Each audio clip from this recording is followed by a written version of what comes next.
I will tell you that you do fantastically well. Yes. You know, just tremendous. You really, it takes a tough guy. Hey, it takes the brains and it takes the this, Yeah. but it also takes a toughness. Yeah, I go to bed like 4 o'clock. This video is going to get taken down because of our controversial stories we're about to tell you. Hollywood's bad boy for life has now become a bad boy in real life. Yes, you know who I'm talking about.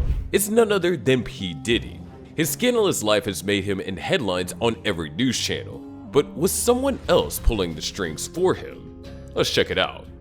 From wild parties shrouded in secrecy to charges of corrosion, trafficking, and a offender pattern of behavior, Diddy is accused of wielding his power in profoundly troubling ways. Combs allegedly planned and controlled the sex performances, which he called freak-offs, and he often electronically recorded them. The freak-offs sometimes lasted days at a time, involved multiple commercial sex workers.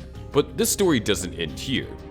The question is, with how many others is he implicated? And through how many layers of secrecy is the astonishing case of corrosive and even alleged to have been protected? Let's open up the curtains to P. Diddy's world and peer into ourselves, really who is in charge. Of course, Diddy is synonymous with a luxury lifestyle, mansions in Beverly Hills, private jets for jet setting, designer suits that cost more in a year than a rent of an average person pays annually, and so on. The parties of Diddy and legendary Hollywood have been of epic proportions themselves.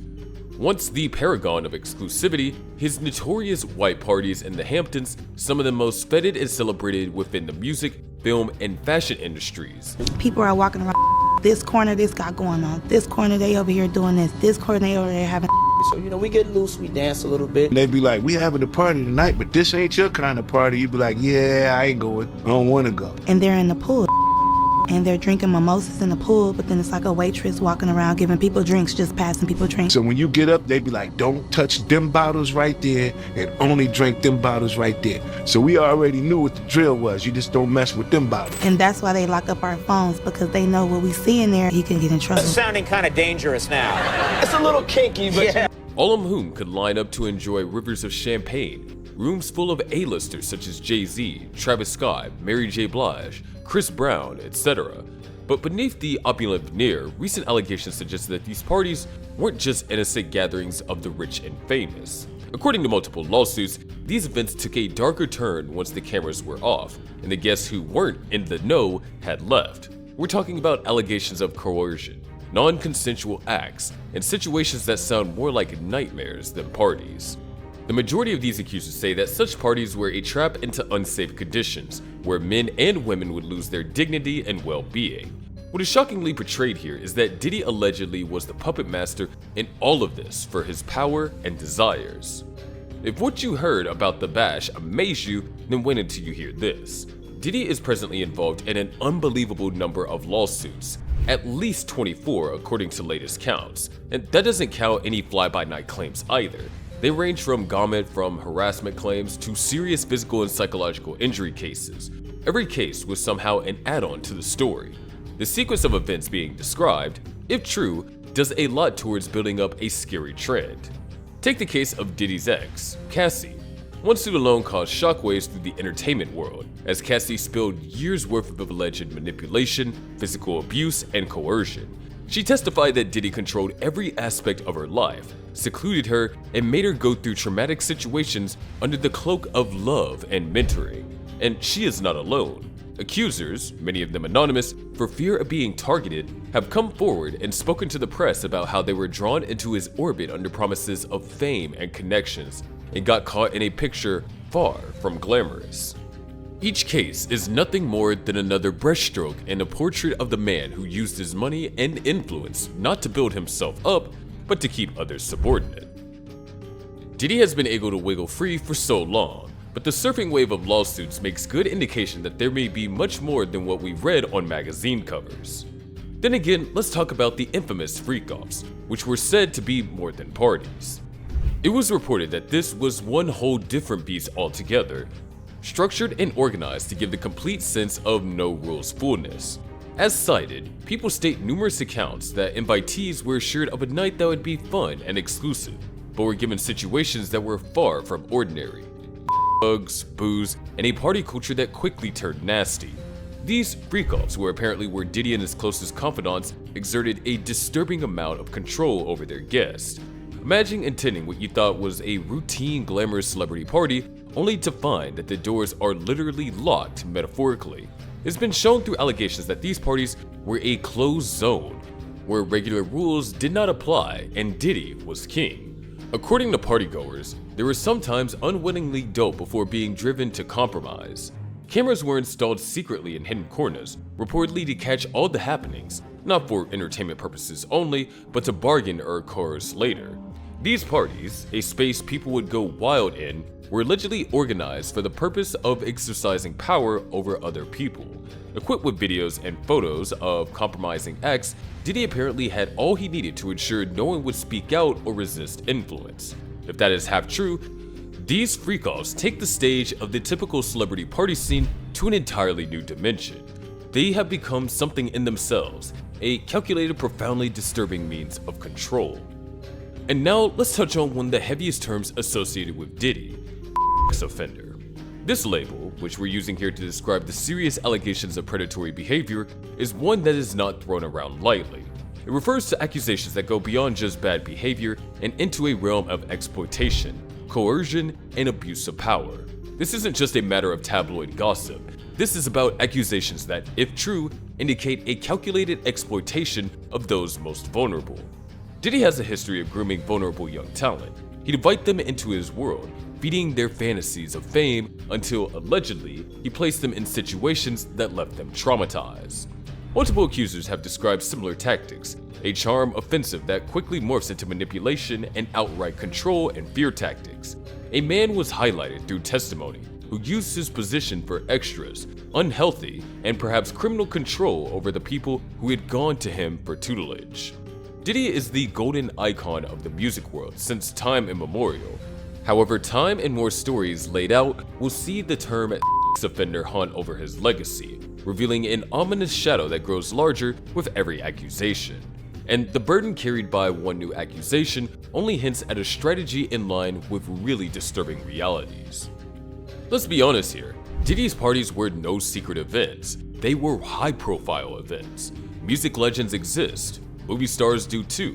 His guest list was filled to the brim with full-fledged stars attending partially for the connections made and partly to remember that they truly are who are in Diddy's social book.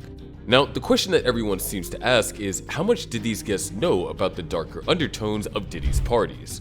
Were they willing participants or merely unwary of what really happened behind closed doors? There may be some who would think that some of the major guest artists knew the whole thing and kept their mouths shut for their careers. Well, with Diddy came hefty rewards, including collaborations and record deals and exposures that could upgrade one's career overnight. But if this is really true, one cannot help but raise some serious alarming questions. What height would one go for fame? And how many are involved in the venomous culture that is said to have thrived within this haram congregation circle? If it's so, with big names being connected to these events, then the layers of secrecy grow thicker.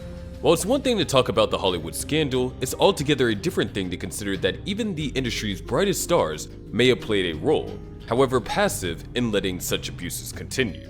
It's not a story about Diddy alone, but about a whole system that seems to favor power over accountability.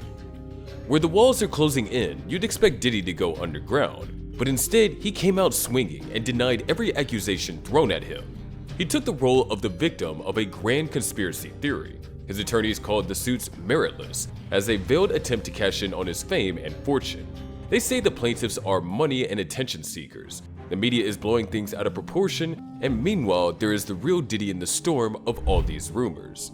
But behind the wall, it almost seems like the pressure is mounting. Sources close to Diddy contend that he feels the heat more than ever. He's hiring top legal defense, even private investigators that will help discredit accusers and protect his image. Such desperate measures are an attempt to silence the rumors and control the narratives that others have said. Despite on the surface of toughness, he's panicking.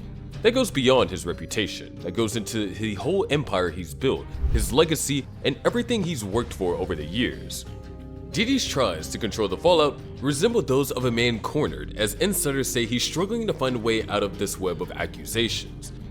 The world waits to see whether such wealth and contacts will be enough to shield him or finally bring him to account for his supposed doings. Perhaps the most incredible part of this story is just how much was covered up for so long.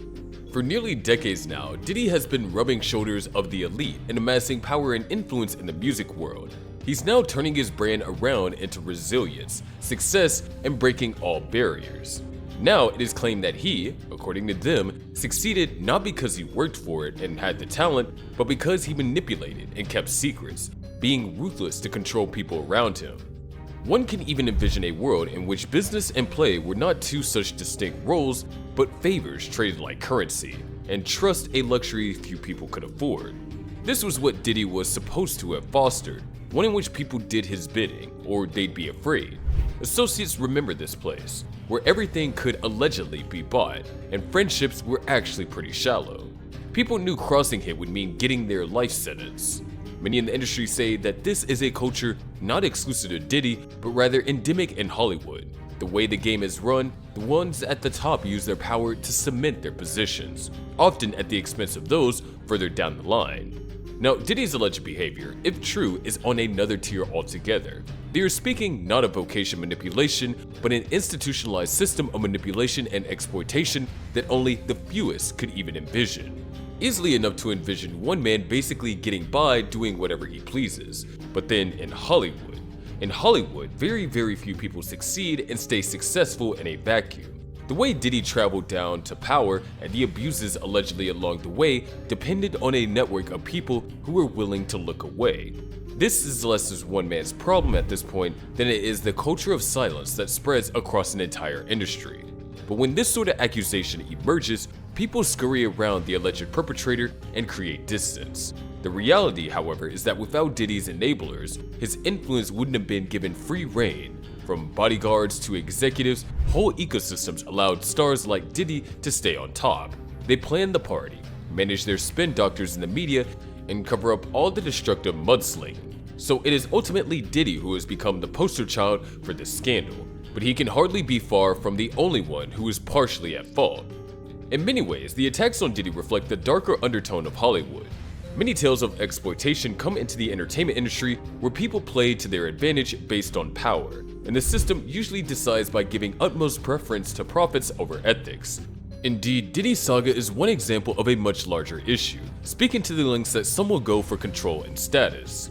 Hollywood has been that land of dream for years, where at least for a long time the gulf between personal and professional life was all but blurred, with people ready to do just about anything for fame and fortune. But allegations like these create an indelible reality, a world in which talking money speaks louder and morality takes a back seat, and it is indeed quite vulnerable too.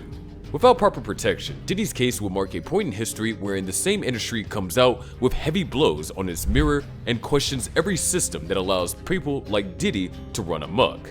From mountains of lawsuits to courtroom hawkers and all manners of public scrutiny, the question lingers: will Diddy finally face some consequences for his alleged misdeeds? Or like so many other once powerful figures before him, will he also find a way to sidestep the accountability? Today, Diddy's lawyers were pulling out all the stops, claiming the allegations are a money grab, dismissing them as opportunism.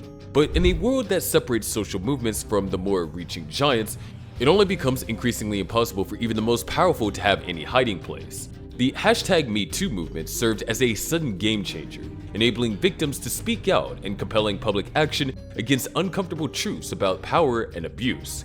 Diddy may have been able to defeat some storms up until now. This one seems a little different though, a far deeper, darker, and more complex issue that he may soon discover familiar controls cease to function. So the scandal does carry lessons or two about the power being a double-edged sword, almost untouchable. Diddy's empire stands here before the world as yet another stark reminder that no matter how mighty they may be, none are above reproach. The world waits while the judiciary decides its fate. Meanwhile, that once celebrated icon of hip-hop stands fast in the center of a story that might redefine his legacy forever.